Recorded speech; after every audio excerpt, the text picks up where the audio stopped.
Today on the Matt Walsh Show, the left celebrates the murder of a healthcare CEO, but why exactly are they celebrating? Many people are missing the point on this story, I think. I'll tell you what's really going on. Plus, the father of Jordan Neely tries to cash in on his son's death by suing Daniel Penny, but Daniel Penny should be the one suing Jordan Neely's father. I'll explain. And the left comes up with its most desperate smear against Pete Hegseth yet. We'll talk about all that and more today on the Matt Walsh Show.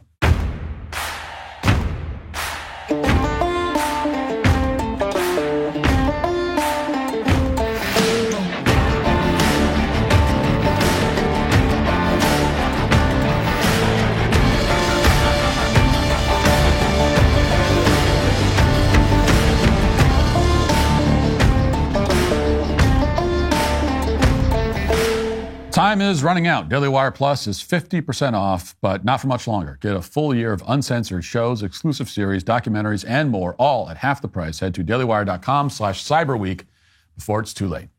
Are you feeling overwhelmed about the upcoming holidays? With inflation at record highs and everything more expensive than ever, it's especially hard when your credit cards are already pushed to the max. But there's a solution. Now's the time to get your finances under control before the holiday season hits. And if you're a homeowner, American Financing can help.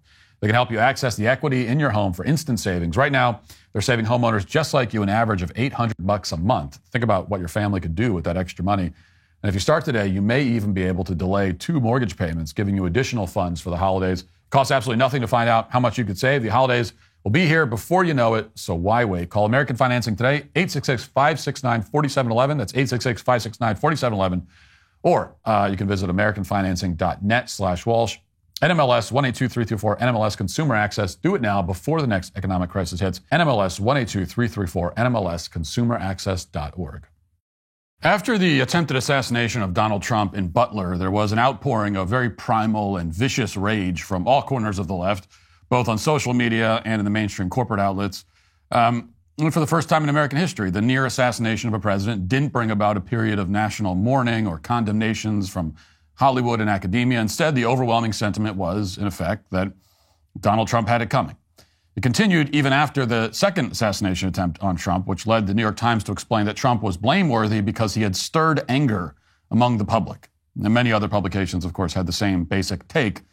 Now, obviously, blaming Trump for his own attempted assassination was always demented, but we were supposed to believe that it was acceptable to blame Trump, at least in part, because he's such a polarizing figure. The left insisted they aren't always this bloodthirsty. They said that they didn't want to see every single one of their enemies get murdered in public, live on national television.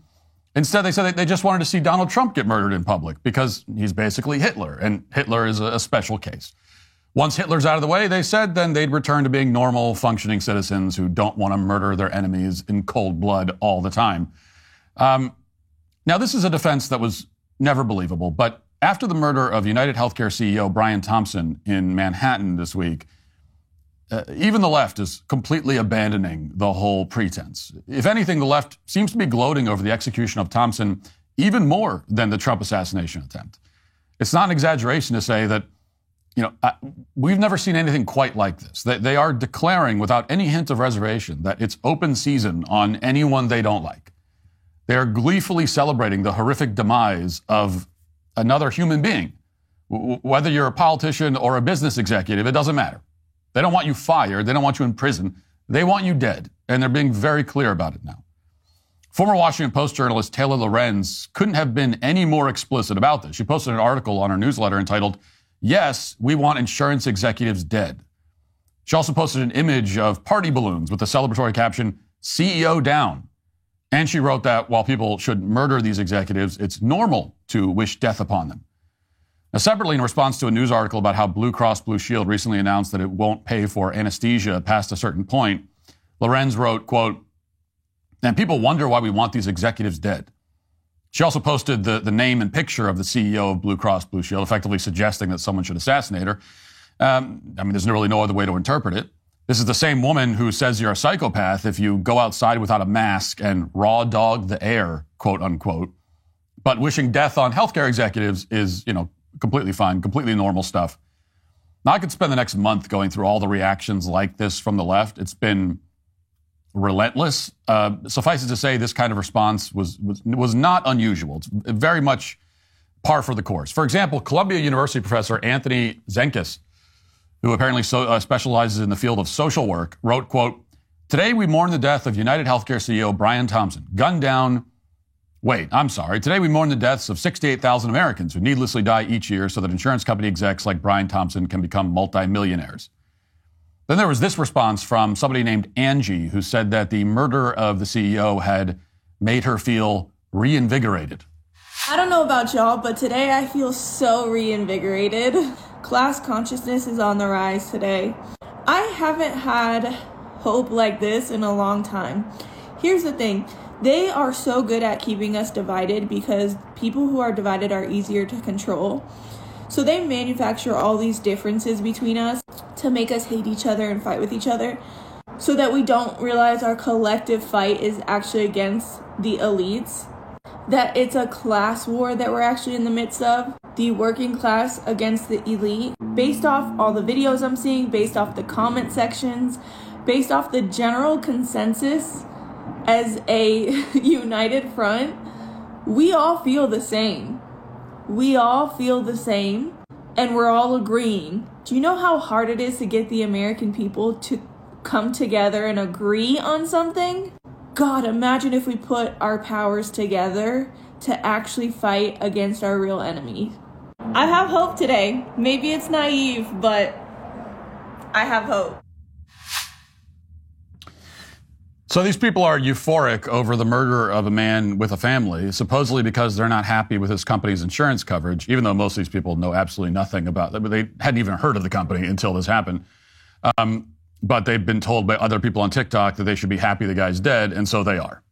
Because on top of being sociopaths, they are just brainless sheep.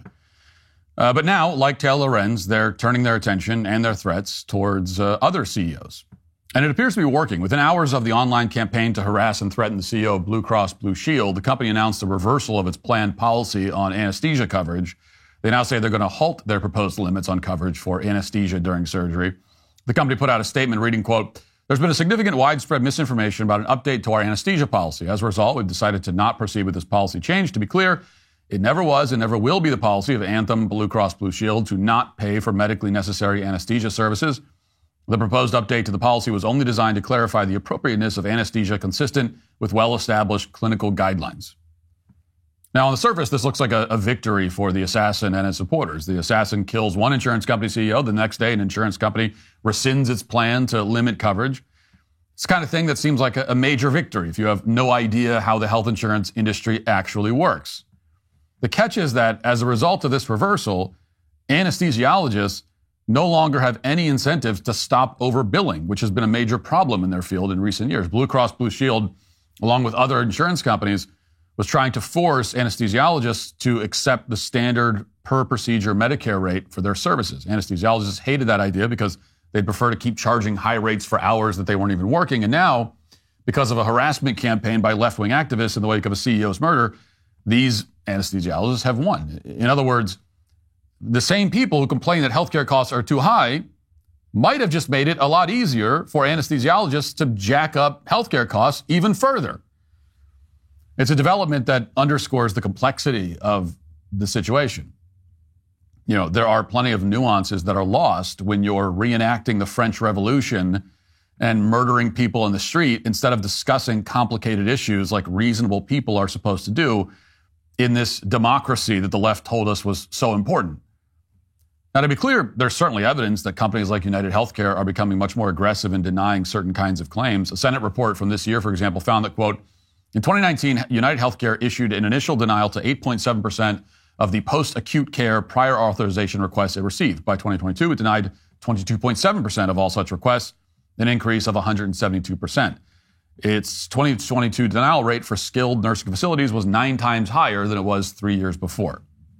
The Democrat-led Senate committee concluded that Medicare Advantage insurers are intentionally targeting a costly but critical area of medicine, substituting judgment about medical necessity with a calculation about financial gain. Now, what the report doesn't mention is that United Healthcare has profit margins of around 6%. After tax, it's really under 4%. And that means that as a matter of basic finance, they're not driving up profits to some ridiculous degree. Like any business, they have a lot of operating costs, they assume risks. If they started approving every claim, they go out of business overnight, of course. The other important element here that Democrats overlook for obvious reasons is that Democrats are the ones who implemented coverage mandates, which inevitably raised the price of insurance for everybody. We saw that immediately after Obamacare, which was supposedly to lower everyone's premiums. In reality, it increased them dramatically. Now, the point I'm making here is not that United Healthcare is blameless or that the insurance industry in general shouldn't be criticized, or that the CEO that was just killed is some kind of saint. I have no idea what kind of guy he is. I mean, he could be the very face of evil, or he could be a decent guy, or he could be somewhere in between. I have no clue. What I'm saying is that there are no open and shut, clear-cut solutions to this problem. Any kind of solution requires real debate and discussion. And trade-offs, okay? And murdering executives in the street is not the way to bring that about. I mean, what do you know? Okay, when you've got a really complicated issue like healthcare costs, you're not going to solve that by just killing somebody.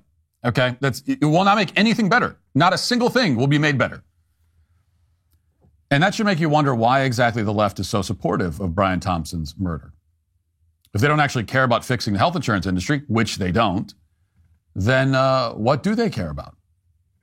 It'd be one thing if these left-wing activists had the view that sometimes when things get bad enough, an assassin needs to step up and take someone out for the good of the community. Now, I'm not endorsing that view, obviously, but at least there's a kind of moral coherence to that, okay? If they really believed that United Healthcare is essentially murdering people and profiting from unspeakable moral evils, then you could see why some of these depraved leftists might get excited by the prospect of eliminating one of the company's executives. But any semblance of coherence goes out the window the moment you zoom out 100 feet and you look at how these same activists are reacting to the trial of Daniel Penny.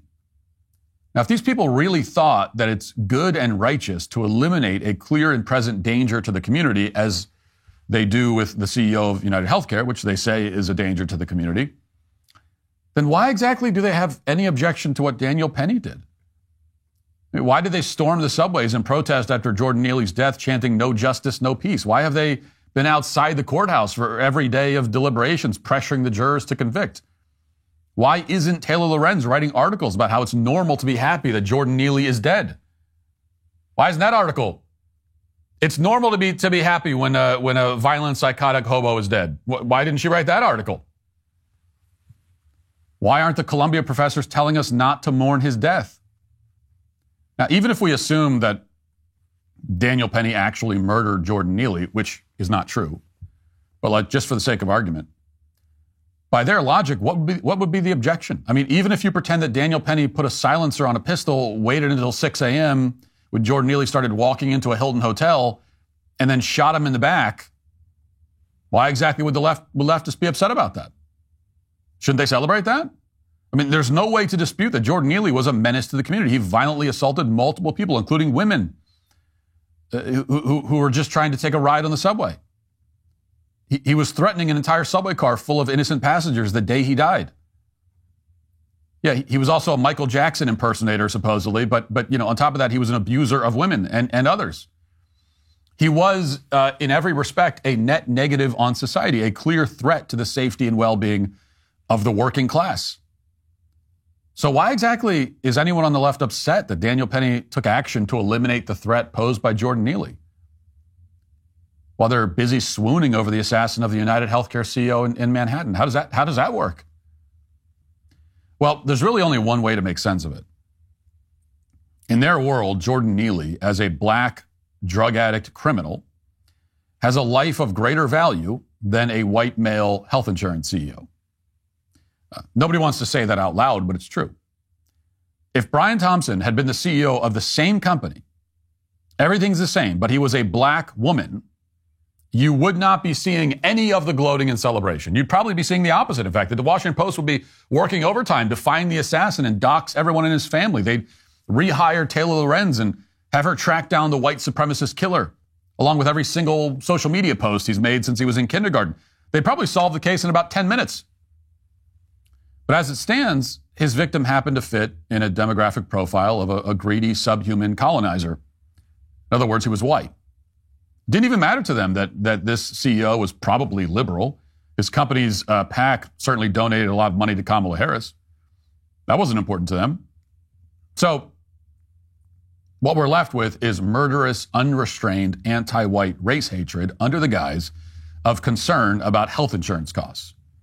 A problem that none of these people actually have any interest in fixing, because all they do when they're in power is make insurance premiums higher. Their primary interest is destabilizing the country by dehumanizing as many white people as possible. And if that means killing some of them, so be it. In fact, that's just a bonus. That explains the response to what happened in Butler and explains the response to what just happened in Midtown Manhattan in front of the Hilton Hotel. If you're a white conservative Christian and you think that these people wouldn't gloat the same exact way if you were murdered while you were on your way to work, then you have no idea what the left is capable of or what they really believe. Now, at this point, we don't know why exactly Brian Thompson was executed, but we do know why exactly these ghouls are celebrating his assassin, even as they demonize men like Daniel Penny. Pay attention to what they're saying. Spend some time reading their euphoric posts on social media. And soon enough, you'll find that even if you're not the CEO of a major health insurance company, they will have no problem coming for you next. Let's get to our 5 headlines.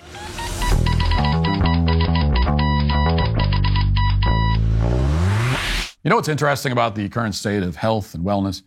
Everyone's chasing the latest trend, the newest fad, the most exotic supplement, but sometimes the most powerful solutions are the most fundamental ones. That's why I want to tell you about Armra Colostrum. Colostrum isn't some laboratory creation. It's literally the first food nature provides to every mammal at birth. We're talking about nature's original superfood packed with over 400 bioactive nutrients that your body instinctively knows how to use. And Armra has perfected a way to deliver this incredible substance in its purest form. The secret is in their proprietary cold chain biopotent pasteurization technology. While other supplements lose their potency through processing, Armra's method preserves these vital nutrients exactly as nature intended. Plus, they source everything from grass-fed cows on American family farms, supporting our agricultural communities while delivering a premium product. What I appreciate most is that it's not another artificial supplement. It's a natural, whole food that works in harmony with your body, helping to maintain mental clarity and improve immune health. Necessity as we head into the holiday season. In times when we're surrounded by synthetic solutions and processed products, isn't it refreshing to find something that's both innovative and completely natural? This is the kind of advancement we should champion, one that enhances what nature has already perfected. We've worked out a special offer for my audience. Receive 15% off your first order when you go to tryarmra.com/Walsh or enter code Walsh. That's TRYARMRA.com/Walsh. Have you ever browsed in incognito mode? It's probably not as incognito as you think. Google recently settled a $5 billion lawsuit after being accused of secretly tracking users in incognito mode. Google's defense, they said incognito mode does not mean invisible. In fact, all your online activity is still 100% visible to a ton of third parties unless you use ExpressVPN. It reroutes all your internet traffic through secure encrypted servers, meaning those third parties can't peek at your browsing history. Think of it as a private tunnel for your data, which is exactly why I use ExpressVPN every day. What makes ExpressVPN stand out? Well, first, it completely masks your IP address, making it extremely difficult for anyone to track what you're doing online. I especially appreciate this when I'm traveling and need to access my banking apps or handle sensitive work documents from hotel Wi-Fi. The peace of mind is invaluable. And it couldn't be simpler to use. Just open the app and click one button. That's it. You're protected. It works seamlessly across all my devices, phone, laptop, tablet. So I'm covered whether I'm working from a coffee shop or catching up on shows during my commute. It's no wonder top tech reviewers like CNET and The Verge rate it #1. Right now, you can take advantage of ExpressVPN's Black Friday/Cyber Monday offer to get the absolute best VPN deal you'll find all year. Use my special link, expressvpn.com/Walsh, to get 4 extra months with the 12-month plan or 6 extra months with the 24-month plan, totally free.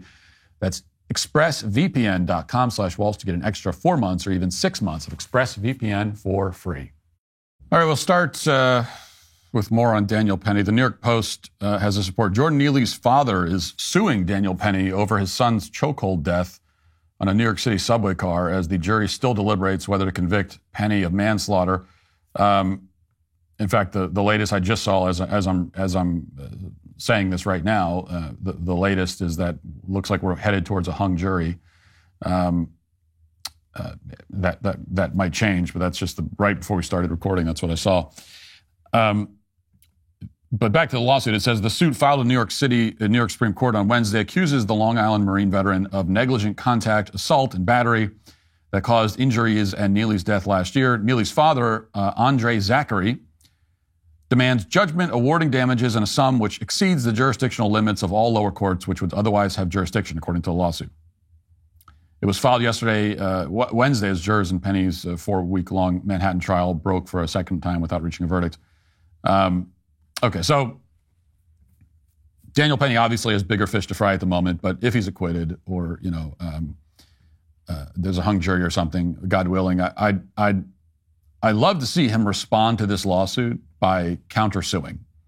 Countersue the father, Andre Zachary, for being a terrible father who failed to raise his son and allowed him to become a homeless, violent junkie. That's what I'd like to see. Now we're obviously used to seeing this sort of thing when you have these racial martyrs and suddenly the family comes out of the woodwork. Family members that, by all accounts, were not involved in the person's life, didn't care, didn't give a damn.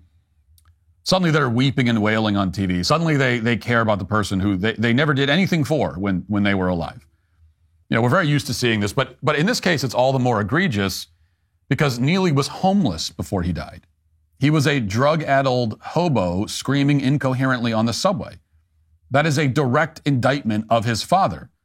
His father left him to wallow away as a homeless lunatic, just left him to die on the street, and now he wants to cash in.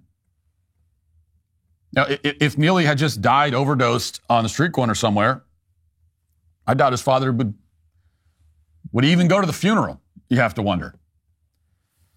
Now, there's an article, a very long article about Jordan Neely's life and backstory in New York Magazine, and the article tells us that Neely's dad, Andre Zachary, had been in a volatile on-again, off-again relationship with his mom. Big surprise. And it says that he would, quote, waste his money and sleep around. That's the father. Eventually, Neely's mom apparently was murdered. And at that point, Zachary was not part of his son's life at all. The article says that Neely went to go live with his dad when he was 18, when Neely was 18. And his dad apparently denies this detail, but it says in the article that Neely, at the time, was a Michael Jackson impersonator. He was doing, these performances. And his dad asked Neely to give him some of the proceeds from his Michael Jackson performances. And they got into a big fight. And a year later, Neely was staying at a homeless shelter at the age of 19. And now that same guy, this deadbeat, wants to cash in on his son's death, a death that almost certainly could have been avoided if he, the father, had actually cared for his son and had been involved in his son's life and raised him. Okay? It's not that hard to avoid. You can't guarantee it. Even with great parenting, you can't guarantee your kids are going to turn out well. It's technically possible that you could be a great parent and a very involved parent, and your child still ends up being, a druggie on a street corner. But it's very unlikely. With my own sons, there's plenty of things I worry about, in general with my kids. I'm not worried that in the not too distant future, any of my kids are going to be on a subway somewhere, drugged out of their minds and screaming random threats. I feel very, very confident that's just not going to happen because I'm their father and I'm there and I'm raising them and their mom is raising them. So if that happens with your kid, it almost certainly means that you have failed as a parent, just spectacularly failed. You failed in every way. You did not do even a little bit of the job that you're supposed to be doing. And the thing is, by the way, I don't think that Neely's father is necessarily pretending to be upset that his son died. I would hope that he's actually upset. I would assume, even if you're a bad father who didn't care for your son, you should still be sad that he died. If you're a human being at all, you'd be sad. So his emotions are, maybe for the most part genuine, but whatever anger he feels should be directed at himself, not Daniel Penny. In fact, Daniel Penny is the one who should be angry for a lot of things and at a lot of people, but probably mostly at this guy, at the dad. You didn't do your job, Dad, so Daniel Penny had to step up and do it for you. That's the thing. If you don't want your kid to potentially end up dead on a subway after a struggle with someone who had to restrain them, then just make sure your kid doesn't become a drug-addled, violent hobo. It's not that hard. Okay, here's a article from Politico. It says, President Joe Biden's senior aides are conducting a vigorous internal debate over whether to issue preemptive pardons to a range of current and former public officials who could be targeted with President-elect Donald Trump's return to the White House, according to senior Democrats familiar with the discussions. Biden's aides are deeply concerned about a range of current and former officials who could find themselves facing inquiries and even indictments. The White House officials, however, are carefully weighing the extraordinary step of handing out blanket pardons to those who have committed a crime, both because it could suggest impropriety, only fueling Trump's criticism, and because those offered preemptive pardons may reject them. But they've looked at Liz Cheney, Adam Schiff, and others as people that Anthony Fauci getting preemptive pardons on the way out the door. So we could be looking at a pardoning spree unlike anything the world's ever seen, or at least that this country's ever seen. And we've seen some pretty extraordinary pardoning sprees, by the way, from presidents in the past. But it looks like Biden's probably about to do something that dwarfs all of that. He already started, obviously. And that brings up an interesting question about, whether the pardon power should even exist. Biden has already abused the power to an extreme degree. He's about to abuse it even more, it seems like. Is the answer that the power just shouldn't exist at all? Is this just a thing that nobody should be able to do as president? Now, if you're a libertarian-minded person, you would say, no, it shouldn't exist, right? This is not a monarchy. Presidents are not kings. It's crazy to give one guy the power to just wave his magic wand and pardon anyone he wants for any reason he wants. Why should he have that power? Why should the president be empowered to just point at any random person and say, nope, they can't go to jail, not them? It's crazy. It's a power that can only be abused because it's inherently undemocratic and authoritarian. It's a holdover from a monarchic system that we fought a war to overthrow in this country, and so it shouldn't exist. That's the libertarian view, right? I'm expressing what we might call the libertarian view of this. On the other hand, if you're, let's say, Michael Knowles, you would say that monarchy isn't a bad word, and just because something is monarchic, it doesn't make it bad. And besides, you'd argue the pardon power is a last line of defense against injustice. For example, we're all hoping that Trump pardons many of the J6ers. Even more, I'm hoping he pardons pro-lifers who were persecuted by Biden. And if presidents can't pardon, then those people would be doomed. They would have no hope. So you could argue that the pardon power may be used in unjust ways sometimes, but it can also be a tool to remedy injustices. So those are the two arguments I hear, and I think there's credibility to both of them. My view is maybe a bit in between these two. I certainly wouldn't support abolishing the pardon now, which I assume would take a constitutional amendment anyway, which isn't going to happen. But I wouldn't support it because Trump has to be able to use it for the reasons I just said and to address and undo many other cases where Biden persecuted and targeted his political enemies. But I do think there are some problems inherent to the system. The system where one dude wields the power to let anyone out of jail just by decreeing it, as long as they committed a federal crime or were accused of one, or not even accused, but as long as they may have theoretically. The problem, though, is the same one we find in many other areas of government. There's that famous quote you hear all the time from John Adams, who said that our Constitution was made for a moral and religious people and is inadequate to the governing of any other kind of people. And we're finding out why he said that and what exactly makes, our system inadequate in that scenario. And this applies not just to the people, but also to those in power. In other words, the problem with the presidential pardon is that it was conceived and instated by moral, dignified, religious men.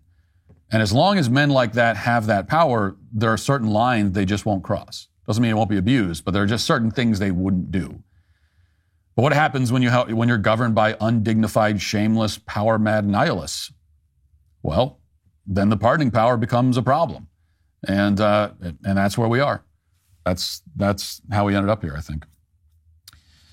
All right, Daily Wire has this report. CNN devoted multiple segments on Thursday to coverage of a Washington Post report about President-elect Donald Trump's defense secretary nominee Pete Hegseth, criticizing him for drinking beer during a Fox and Friends segment about St. Patrick's Day. The story came just as NBC News ran a hit piece citing a number of anonymous sources, but apparently not bothering to speak to his former co-hosts and colleagues of Fox News, accusing Hegseth of drinking to excess on a regular basis. Then the article points out that, over on CNN for their New Year's Eve coverage, they get totally plastered. I mean, they get Anderson Cooper and his co-hosts get annihilated on camera, and that apparently isn't a problem. So this is the latest allegation against Pete Hegseth, that they're hitting him for drinking, to excess, allegedly drinking on air. Here's one of those CNN segments. Watch. Development as Pete Hegseth fights to hold on to his nomination for defense secretary. He arrived on Capitol Hill just a short time ago. As new reporting from the Washington Post cites 6 former Fox News employees who say they witnessed Hegseth drinking at questionable moments. They say Hegseth, quote, had a reputation as a heavy drinker, and they say they saw him, quote, drinking on the job or visibly drunk at work events. CNN has learned that Hegseth has faced questions from senators, including, are you an alcoholic? Are you a womanizer? And did you embezzle money? So drinking at questionable moments on air for a St. Patrick's Day segment is what happened. But this has been the new scandal. Leftists are all over it. Very scandalized by Pete Hegseth drinking alcohol. There was also this tweet from an account called Decoding Fox News. It says, some anonymous sources at Fox News claim Pete Hegseth sometimes drinks alcohol while working. He openly drank Tennessee whiskey while filming The War on Warriors for Fox Nation. I provide receipts. She has the receipts. She's dug up this secret footage of a segment that was filmed and aired. Pete apparently filmed an interview with some other veterans, and they sat around and talked and drank whiskey. Tennessee whiskey, of all things. It's important to add that in there. Tennessee, if they drank, Irish whiskey or something, maybe it'd be one thing, but Tennessee whiskey. So this is supposed to be very scandalous. Let's actually watch. Here's the receipt. Here's the receipt of this very dark and depraved moment. Let's watch it. Keep going. Keep going. We're good. You got it. Well, thank you guys for making the trip. Cheers, gentlemen. Hey. Cheers to you guys. Cheers. Cheers to Warriors. Appreciate you. Cheers. Thank you, sir. Welcome to a special edition of Modern Warriors. War on Warriors. We are all here at an undisclosed location outside of Nashville, Tennessee, to talk about these concerns over some Tennessee whiskey with real warriors. Wow, pretty horrifying stuff. Drinking on the job is horrible. Never mind the fact that everybody used to drink on the job. To get all bent out of shape about drinking in general is kind of hilarious, considering that like every great leader and great man in history drank. So this idea that, well, he can't be defense secretary. He drinks. Oh, you mean like everyone ever who's been in any position of leadership for like 10,000 years? This was a normal part of the culture, like of pretty much every culture until recently. I mean, still a lot of people drink, but your grandfather was drinking whiskey at 1 p.m. on work days, okay? And the world functioned pretty well back then. Pretty well. I mean, the world, the civilization, the society that brought us from horse and buggy to the moon in the span of 60 or 70 years, all those people were drinking whiskey in the afternoon, okay? But never mind that, drinking on the job's terrible. Drinking on air is especially terrible. But I have to tell you, I do have to reveal this. This is a widespread problem, actually, drinking on air. In fact, you weren't expecting this, but I'm going to be a whistleblower right now. This is me turning whistleblower here at the Daily Wire. And because I'll tell you that here at the Daily Wire, there are people here who drink on air, okay? I'm not going to mention any names, but there are people who are certainly not qualified to be defense secretary, it turns out, due to their rampant on-air drinking. So let me show you this. Here's secret footage that I've captured of a Daily Wire backstage episode.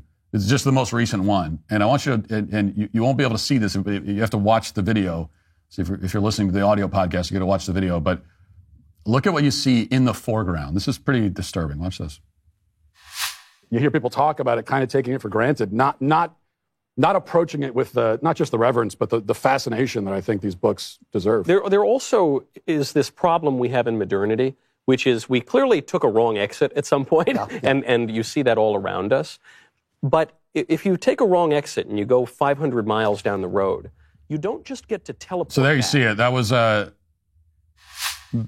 was Daily Wire host Michael Knowles, and you notice the bottles of whiskey in front of him, multiple bottles of whiskey in front of him.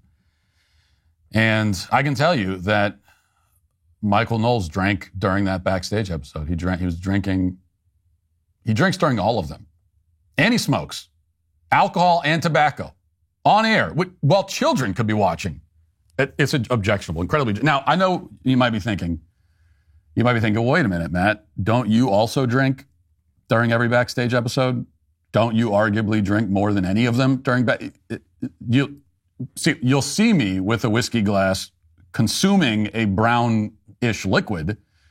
That's not whiskey. That's apple juice. I always tell them, anyone here can tell you, I'm all about apple juice. And so before we started, I say, bring me my nice apple juice. Give me a nice apple juice to sip on for this. And so that's how I relax. I relax with a bit of apple juice. Big apple juice guy. But I object to the alcohol consumption. I tell them all the time. I say, fellas, this is not right. This is a bad example. I say it. That's what I say. I do. I promise. So pretty terrible stuff. All joking aside for a moment, I would just move on from there. But I do have to say, I can't just leave it there because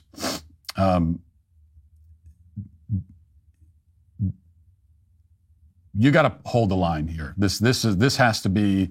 You draw a line here. I mean, with Pete Hegseth, because we can.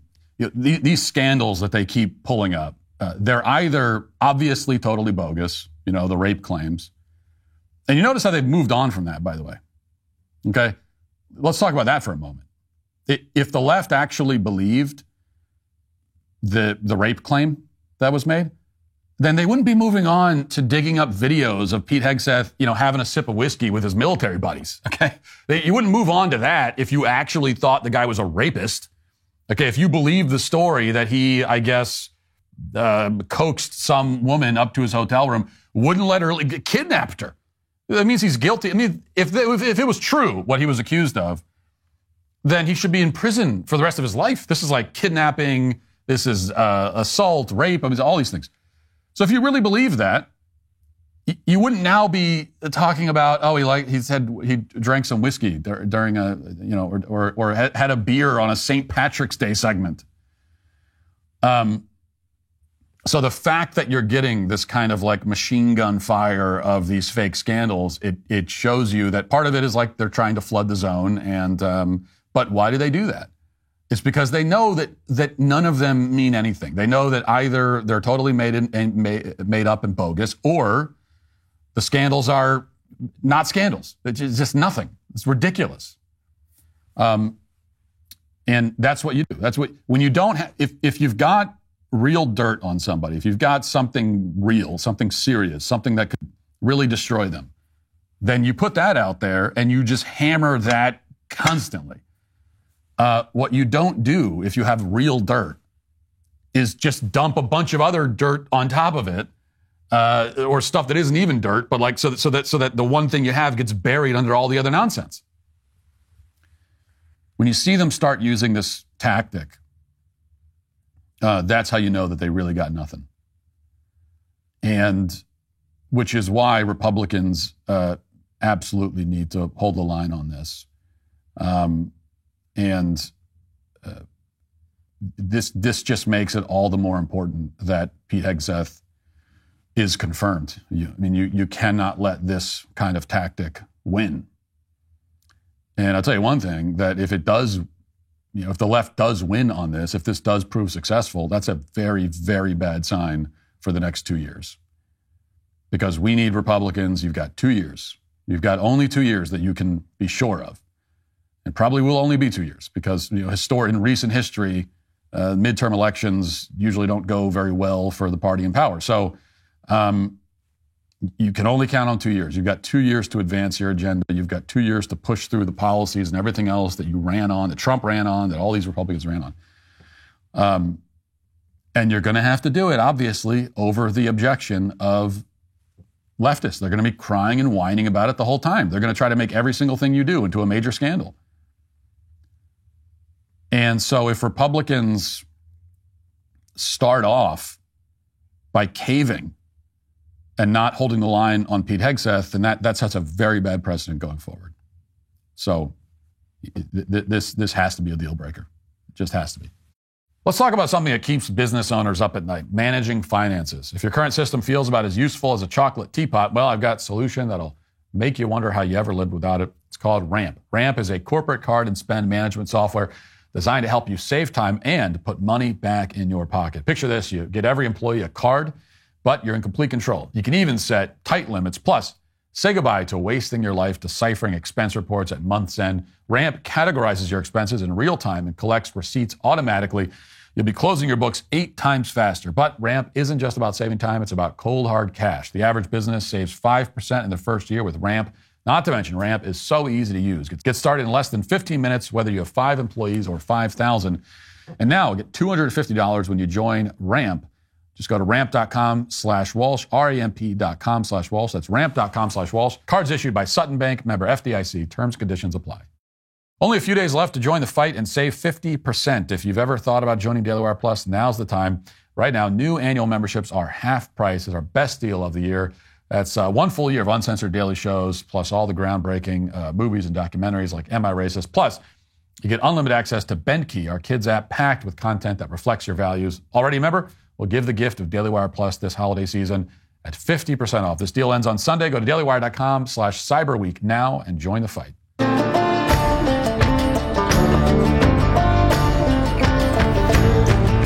Yesterday, we talked pretty extensively about the Supreme Court case stemming from our law in Tennessee banning child gender transitions. And we discussed the pro-trans, the pro-trans side fell apart during the hearing. They were forced to concede major points that, until that moment, had been central to their argument. They had to admit that transitioning doesn't prevent suicides. They had to admit that transgenderism is not an immutable characteristic, which means that the law cannot be discriminating based on an immutable characteristic, as they had claimed. They also admitted that cross-sex hormones can cause infertility, and they admitted that people regret gender transition procedures. These are all things that the Biden administration and the ACLU admitted during oral arguments while trying to argue against a law banning these procedures. So their whole case was destroyed, and it was destroyed by their own hand. That was the action inside. Outside, it was no better. As you saw, we showed up to rally together outside the Supreme Court, but the other side showed up too to try to drown us out. They had their own rally, which was set up right next to ours. There was one moment from their rally that I initially missed, and it's worth playing now, I think, and discussing a little bit, because it's another moment where the so-called trans rights side collapsed in on itself just by talking. So here is the actress Annette Bening, who apparently came to this rally and was there to talk about her quote-unquote trans child. Watch. I think the greatest gift of my life is to have kids, and to have a transgender child has made me so much more interesting, so much more wise. And for the Supreme Court justices, I encourage them to talk to their kids, their grandkids, their nieces and nephews. Because I'll bet if they really sit down and ask them, do you know trans kids around you? Do you have any non-binary friends? They're going to say yes. And they're going to say that this is part of the beautiful rainbow of human beings everywhere. Pretty compelling constitutional argument there, right, for the justices to take into consideration. The beautiful rainbow of human beings. Here's just a general comment, though, but even putting this issue aside, if you're a Supreme Court justice trying to decide the constitutionality of a law, no, do not go talk to a child about it. Okay, don't go talk to your nieces and nephews and grandchildren. No matter what the issue is, like they don't know. Okay, that's not who a Supreme Court justice should be consulting when trying to analyze the constitutionality of a law. So anyway, there's Annette Bening, and I'm not sure I even need to say anything about what we just heard there, but I already did and will continue to. Because that was a classic moment of saying the quiet part out loud. Annette Bening declares that having a trans kid has made her more interesting. Now think about that. She didn't even say that it's made life more interesting or that her child is interesting or anything like that. No, she said that it has made her more interesting. According to Annette Bening, the great benefit of transitioning a child is that it makes her into a more interesting person. Now, there are two extremely large problems here. First of all, it's not true. There's nothing interesting about having a, quote, trans child. Nothing interesting about this woman. It's not interesting that some washed-up left-wing actress has a trans kid. That's about the least interesting development imaginable. Every washed-up left-wing actress in Hollywood has a trans kid, quote-unquote, now. That's the trend. There's nothing interesting about following a trend. Nobody's fascinated by it. No one's going to hear that an actress has a trans kid and say, wow, it's amazing. How interesting. It's like me buying a pickup truck because I think it'll make me more interesting. I like pickup trucks, but if I have one, it makes me the same as literally every other adult male in the state of Tennessee, okay? Now, the difference, of course, is that pickup trucks are good. It's good to have one. Transing your child is not good. And also, of course, a pickup truck is an object. A child is not, but that's the point. That's how these people treat their own kids. They treat their kids like objects, like accessories, like fashion statements. That's the main point here. Annette Bening has revealed what should already be obvious, which is that it's all about her. Annette Bening's child is trans because Annette Bening is projecting her own desires and preferences and narcissism onto her child. That's why I've said for years that the trans kid phenomenon is, in so many cases, really Munchausen by proxy. And for those who aren't familiar, Munchausen by proxy is when a parent or caretaker, almost always the mother, I'm not aware of any case where it wasn't the mother, pretends that a child is sick and in many cases will actually make the child sick. And she does all this so that she, the mother, will get attention. It's extreme attention-seeking behavior by the mother, and she's willing to do great physical and psychological harm to her child to get the attention she desires. That's because she doesn't recognize her child as anything but an extension of herself. Her child doesn't have a unique identity in her eyes. Her child is not a person, but to her. And I believe that something very similar is happening here. Women like Annette Bening, and again, they're almost always women, and Dwayne Wade, see their children as mechanisms for bringing attention and praise back to themselves. They will guide or force their children in whatever direction is necessary to achieve that aim, which is why, as gender ideology falls out of favor culturally, you're going to find that magically, like some great scientific marvel, all of these Hollywood leftists will discover that their children actually aren't trans anymore. Then they'll go back to just forcing their kids to be vegans or whatever, which is not as bad, but also not good.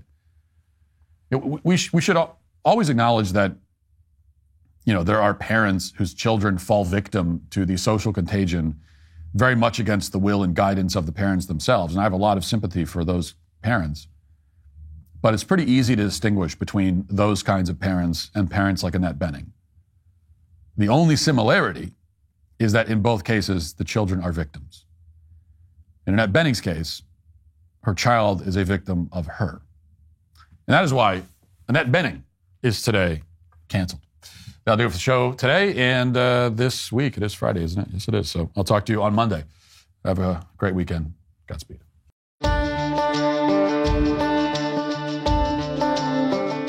The executive producer of The Matt Walsh Show is Sean Hampton. Our associate producer is McKenna Michaelis. The show is directed by Mark Jones and Trey Miller. Our production manager is Austin Michaelis. The show is edited by Jeff Tomlin. Our lead audio engineer is Mike Coromina. Our audio engineer is Ryan Reese. Our hair and makeup artists are Cherokee Hart and Andrea Bauer. Our wardrobe stylists are Kristen Galarraga and Cameron Lasko. Our director of post-production is Matthew Kemp. Director of production operations is Pavel Vodosky. Our chief broadcast engineer is Jeff Govin. And our assistant broadcast engineer is Allegra Rohr. Our lighting director is Keith Duggan. Our playback operators are CJ Hickish and Finn Pope. Our show assistant is Holly Merritt. And our production assistant is Mike Moran. Executive in charge of production is David Wormus. Executive producer is Jeremy Boring. Matt Walsh Show is a Daily Wire production. Copyright Daily Wire 2024. Hi, this is Andrew Klavan. If you like American flags and automatic weapons and shaking your fist at homosexuals while fighter jets fly over in formation, come to the Andrew Klavan Show. We don't have any of that. But we will be making fun of idiots and praising God and laughing our way through the fall of the Republic. It's like an insane asylum for happy people. That's the Andrew Klavan Show right here on Daily Wire Plus.